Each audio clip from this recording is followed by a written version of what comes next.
All right, everybody, we're back for the last two examples here. What we're going to do is we're going to find the inverse of this one-to-one function. They told us it's one-to-one, so we don't have to figure that out on our own. And so we want to know, like, how do we find the inverse? How do we know what the inverse operation of adding 1 to x and subtracting 2 from x and dividing the result? How do we know how to write that in such a way? Well, you don't have to think about exactly what's happening here in that context. All you have to know is that the inverse function is going to undo what the original function did. So all you have to realize is that the inverse function is going to switch the x and y coordinate of any point on this graph. So that's literally what I'm going to do. I'm going to switch x and y. So if I make y equal to x and I make x equal to y, and then I solve for y, I should get an expression that undoes what the original function did. So algebraically, this is a little bit tough. I'm going to multiply both sides by y minus 2.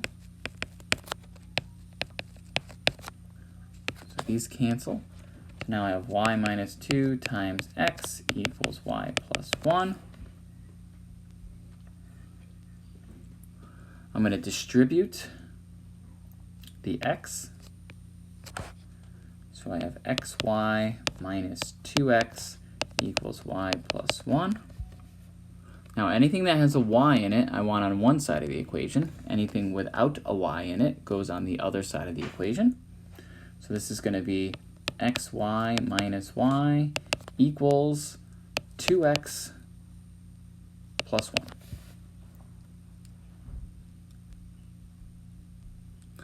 So now, if I want to get y by itself, I can factor a y out of the left side of the equation, which leaves me with x minus 1.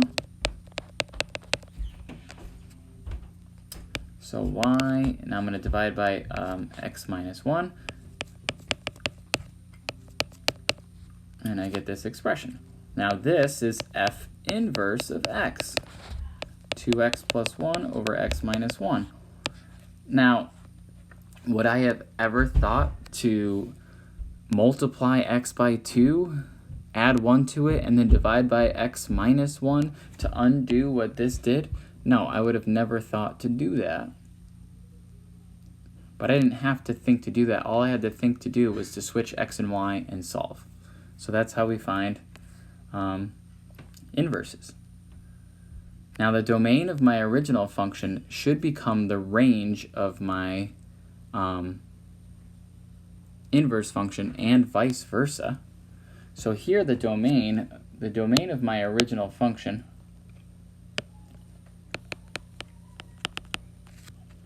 is all real numbers except for 2. Now, that means that the range of my inverse function is going to be exactly the same.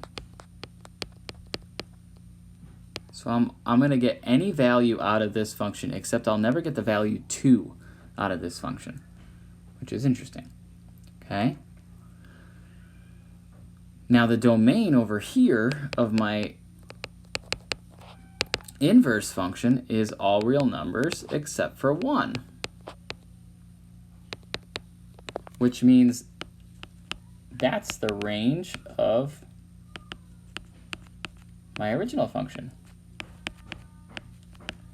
So the function and its inverse are always related to one another. The x values of the original become the y values of the inverse, and vice versa. The y values of the original are the x values of the inverse. And it doesn't even really matter which one's the original and which one's the inverse. They're just inverses of each other. So I want to show you one more example. And this time I want to show you what happens when we restrict the domain of a function. So this is x squared minus 1. We know what that looks like.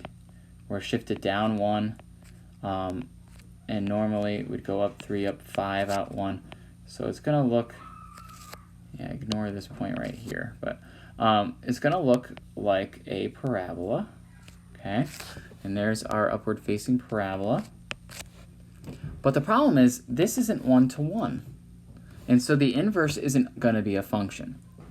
So if we want the inverse of something that isn't one-to-one to become a function, we can restrict the domain so that what we're left with is one-to-one. In this case, we're restricting it to be less than or equal to 0. So we're actually getting rid of this half of the graph right here.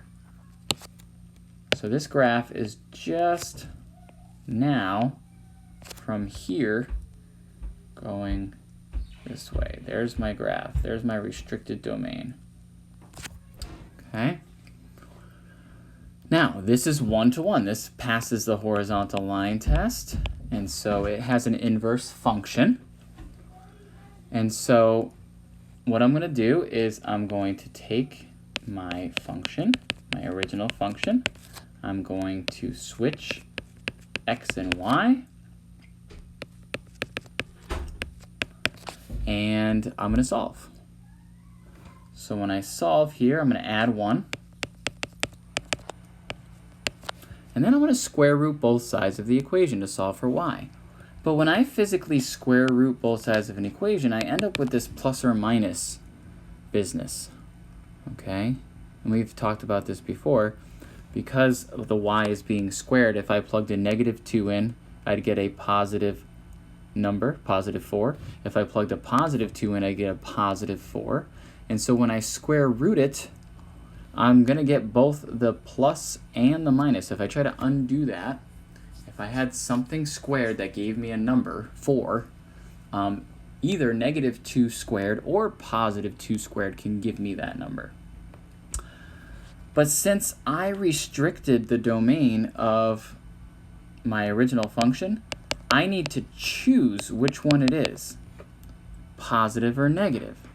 And since the domain of my original function is negative numbers, the range of my inverse function should be negative numbers. And so g inverse of x is negative the square root of x plus 1. We also want the thing that's symmetric with this graph about the line y equals x, which would actually look like this. Okay, so this point's on the original, so this point's here. So these would overlap. This would look like this. So it's the downward facing square root function that shifted 1 to the left.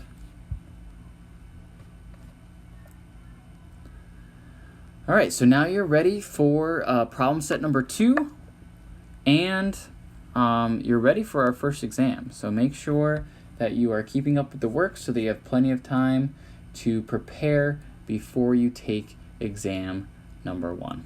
Please reach out with any questions.